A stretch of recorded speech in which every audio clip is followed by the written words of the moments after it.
Type of practice you wanted? You know, I guess we did a lot of reviewing between last night and this morning, and there's some things that we brought out to our hockey club and we showed in video session, and we had a long conversation about how we had to play and things that need to be corrected. And we think it's pretty simple, but we have to live it now.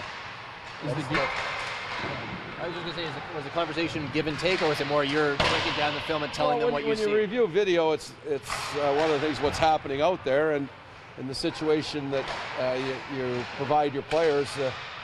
We tried to show that, you know, there's some things that are unacceptable in what we were doing, and there's some things that when we do them well, the examples are there also. So it's not all negative about what you provide, because you can't just continually bring a negative message about your game when we've done some of the things that have been staples and it's kind of gone from us, and that's what we're searching for to get it back.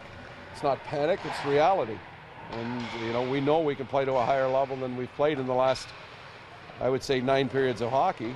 And we've just got to get back to that. And they understand. We just hopefully that the message that we delivered is this is how we do it. What are some of the problem areas you identified? Well, the first thing is if you look where the goals have been scored, they've been scored from the critical area. So we've got to defend that area more diligently, but again, I think it's the turnovers that are causing us having to play in our zone too much. We're not creating any offensive zone time to allow us to play in the opposition's zone, and then we're receiving.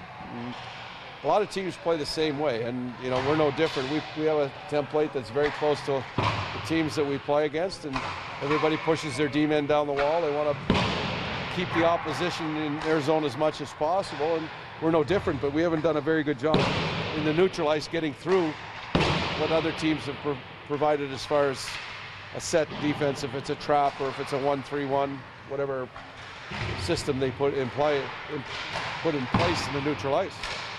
How would Carl look out there for He looked fine. He's like, I thought he looked very good today, and hopefully it's a positive that he's available to us tomorrow.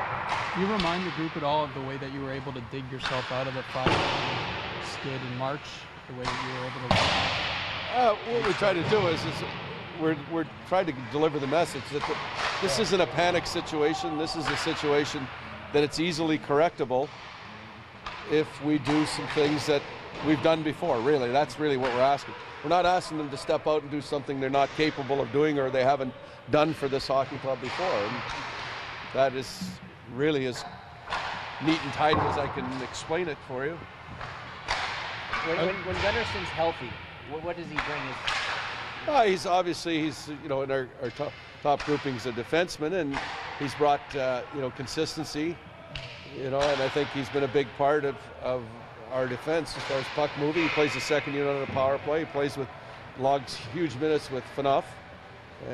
So it's hard to replace those guys. But again, when other players get hurt or miss time for various reasons, you want other people to step up, and we haven't had anybody really step and clarify a position that Gunnar has taken.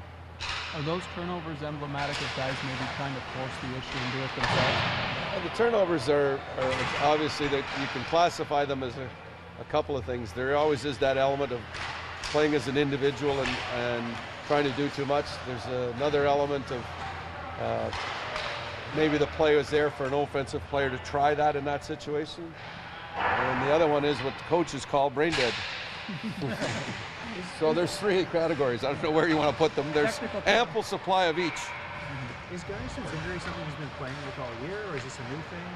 Or? He had it coming out of training camp, and so it's an ongoing process that has been nagging at him for the better part of the season. But there are some things that we've changed as far as his treatment and whatnot, and it seems to have recovered to a point where he looks like he's 100% out there, and he's going to have to tell us when he can go. Just on the drill at that end, was one of the what you do when you win the defensive zone draw and what you do when you win the offensive zone draw? Yeah, what we're trying to do is just replace game situations off face-offs, both in the defensive zone and the offensive zone, and then go to 5-on-5 defensive zone coverage. Okay, thank you. The room's open. Randy, All right? you've talked about how you guys like to measure chances as opposed to shots. The last few games aside, have the chances been pretty equal in the way you measure them, or? The one game was, and I can't remember which one. It was surprisingly enough, I think it was the Washington game. It was 13. I think we had 13. They had 16, which was close, a lot closer than we would have ever anticipated coming out of the game. But not the other ones, not the New Jersey and the game last night. But even throughout this season, like generally, we're very close, very close. You know, depending on power plays. Like last night was that we take 4 straight penalties, give up a 5-on-3.